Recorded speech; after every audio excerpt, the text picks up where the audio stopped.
काव्य बोध। काव्य छंदबद्ध रचना काव्य कहलाती है। आचार्य विश्वनाथ के अनुसार रहस्ययुक्त वाक्य ही काव्य है। पंडित राज जगन्नाथ के शब्दों में रमणीय अर्थ के प्रतिपादन धर्म को काव्य कहते हैं। आचार्य रामचंद्र शुक्ल के अनुसार हृदय की मुक्ति की साधना के लिए मनुष्य की वाणी जो शब्द विधान करती है उसे कविता कहते हैं। जयशंकर प्रसाद ने काव्य को आत्मा की संकल्पनात्मक अनुभूति कहा है। सभी विद्वानों के निष्कर्षानुसार भाषा के माध्यम से सौंदर्यानुभूति की अभिव्यक्ति काव्य है। काव्य के मुख्यतः दो भेद हैं, दृश्य काव्य और श्रव्य काव्य। नंबर 1, दृश्य काव्य।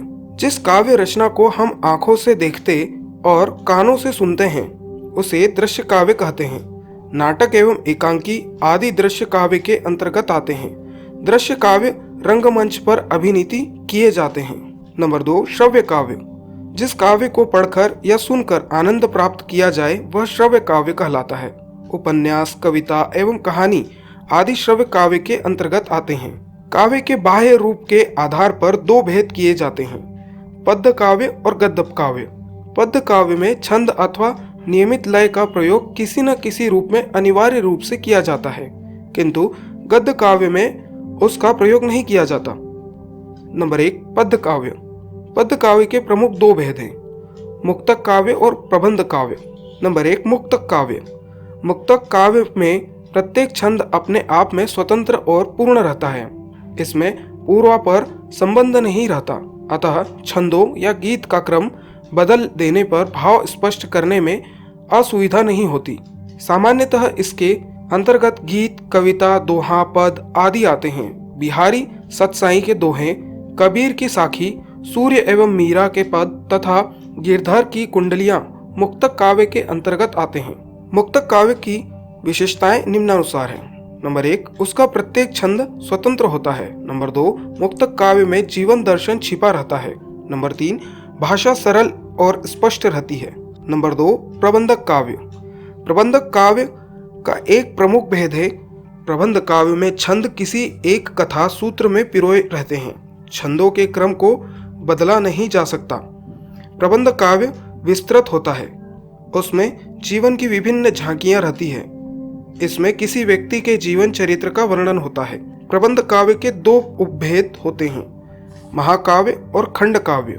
नंबर 1, महाकाव्य। महाकाव्य में किसी महापुरुष के समस्त जीवन की कथा होती है। बृहत काव्य होने के कारण ही इसे महाकाव्य कहा जाता है।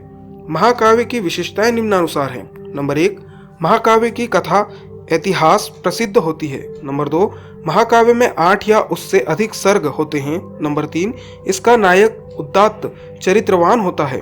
नंबर 4, इसमें शांत, वीर अथवा श्रृंगार रस में से किसी एक की प्रधानता होती है। नंबर 5, जीवन के संपूर्ण रूप का चित्रण होता है। नंबर 6, इसमें अनेक छंदों का प्रयोग होता है। हिंदी के मुख्य महाकाव्य एवं उनके रचयिता निम्नानुसार हैं। महाकाव्य रचयिता: नंबर 1, पद्मावत मलिक मोहम्मद जायसी। Number 2, Saket Maithili Sharan Gupt. Number 3, Ramcharitmanas Tulsidas. Number 4, Kamayani Jaishankar Prasad. Number 5, Prithviraj Raso चंदब रदाई। Number 2, खंड काव्य। खंड काव्य में नायक के जीवन की किसी एक घटना अथवा हृदय स्पर्शी अंश की पूर्णता के साथ अंकन किया जाता है। खंड काव्य के प्रमुख लक्षण हैं। नंबर 1, खंड काव्य में मानव के किसी एक पक्ष का चित्रण होता है। नंबर 2, इसमें एक ही छंद का प्रयोग होता है। नंबर 3, इसकी भाषा शैली सरल एवं प्रभावपूर्ण होती है। नंबर 4, कथा वस्तु पौराणिक या ऐतिहासिक विषयों पर आधारित होती है। नंबर 5, श्रृंगार व करुण रस प्रधान होता है।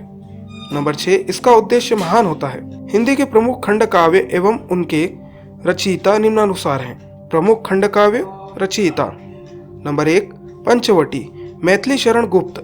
नंबर 2, हल्दी घाटी श्याम नारायण पांडेय। नंबर 3, सुदामा चरित्र नरोत्तम दास। महाकाव्य और खंड काव्य में अंतर: नंबर 1, महाकाव्य में जीवन के समग्र रूप का उल्लेख होता है। खंड काव्य में जीवन के एक पक्ष का उद्घाटन किया जाता है। नंबर 2, महाकाव्य में अनेक पात्र होते हैं, जबकि खंड काव्य में पात्रों की संख्या सीमित रहती है। नंबर 3, महाकाव्य में 8 से अधिक सर्ग होते हैं, परंतु खंड काव्य में सर्गों की संख्या कम रहती है। नंबर 4, महाकाव्य विस्तृत होता है तथा खंड काव्य संक्षिप्त होता है। नंबर 2, गद्य काव्य। गद्य काव्य गद्य की आधुनिक विधा है। गद्य काव्य गद्य एवं पद्य की मध्यवर्ती अवस्था है। इनमें गद्य एवं काव्य दोनों के प्रमुख गुण समाहित रहते हैं। इसमें कविता जैसी संवेदनशीलता एवं रसात्मकता होती है। इसके वाक्य सरल और प्रभावपूर्ण होते हैं और अनुच्छेद छोटे। इसमें विचारों की सूत्रबद्धात्मक होती है। गद्य काव्य में रसमयता, कलात्मकता, भावात्मक और चमत्कारिकता गद्य काव्य की प्रमुख विशेषताएं हैं। अर्थात गद्य काव्य एक साहित्य रूप भी है और एक शैली विशिष्ट भी। प्रमुख गद्य काव्य लेखक व उनकी रचनाएं निम्नलिखित हैं। गद्य काव्य लेखक रचनाएं। नंबर 1, रामकृष्ण दास, सपना, संलाप, प्रवाल, छायापथ। नंबर 2, वियोगी हरि, तरंगिनी, भावना, प्रार्थना। नंबर 3, आचार्य चतुरसेन शास्त्री, अंतरस्थल, तरालाग्नि। हिंदी में गद्य काव्य बहुत कम लिखे गए हैं, किंतु जो हैं वह अत्यंत महत्वपूर्ण हैं। शब्द गुण, काव्य गुण के प्रकार। शब्द गुण, काव्य गुण के 3 प्रकार होते हैं। नंबर 1, माधुर्य गुण। किसी काव्य के सुनने से आत्मा द्रवित हो जाए, मन आपातलावित और कानों में मधु घुल जाए, उसे माधुरी गुण युक्त काव्य कहते हैं। नंबर 2, प्रसाद गुण। जब किसी कविता का अर्थ आसानी से समझ में आ जाए, जब वहाँ प्रसाद गुण होता है। नंबर 3, ओज गुण। जिस काव्य के सुनने या पढ़ने से चित्त की उत्तेजना वृत्ति जागृत हो, वह रचना ओज गुण संपन्न होता है।